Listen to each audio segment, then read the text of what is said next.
শ্রী শ্রী রামকৃষ্ণ কথামৃত শ্রীমকথিত প্রথম পরিচ্ছেদ।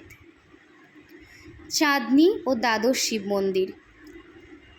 কালীবাড়িটি কলিকাতা হইতে 2.5 ক্রোশ উত্তরে হইবে, ঠিক গঙ্গার উপরে। নৌকা হইতে নামিয়া সুবিস্তীর্ণ সোপানাবলী দিয়া পূর্বাশ্ব হইয়া উঠিয়া কালীবাড়িতে প্রবেশ করিতে হয়।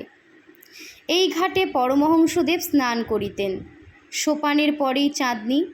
সেখানে ঠাকুরবাড়ির চৌকিদারেরা থাকে। তাহাদের খাটিয়া, আম কাঠের সিন্দুক, 2-1টা লোটা সেই চাঁদনীতে মাঝে মাঝে পড়িয়া আছে। পাড়ার বাবুরা যখন গঙ্গা স্নান করিতে আসেন, কেহ কেহ সেই চাঁদনীতে বসিয়া খোশ গল্প করিতে করিতে তেল মাখেন। যে সকল সাধু ফকির বৈষ্ণব বৈষ্ণবী অতিথিশালার প্রসাদ পাইবেন বলিয়া আসেন, তাহারাও কেহ কেহ ভোগের ঘণ্টা পর্যন্ত এই চাঁদনীতে অপেক্ষা করেন। কখনো কখনো দেখা যায় গৈরিক বস্ত্রধারিণী ভৈরবী ত্রিশূল হস্তে এই স্থানে বসিয়া আছেন। তিনিও সময় হলে অতিথিশালায় যাইবেন। চাঁদনীটি দ্বাদশ শিব মন্দিরের ঠিক মধ্যবর্তী। তন্মধ্যে 6টি মন্দির চাঁদনীর ঠিক উত্তরে, আর 6টি চাঁদনীর ঠিক দক্ষিণে।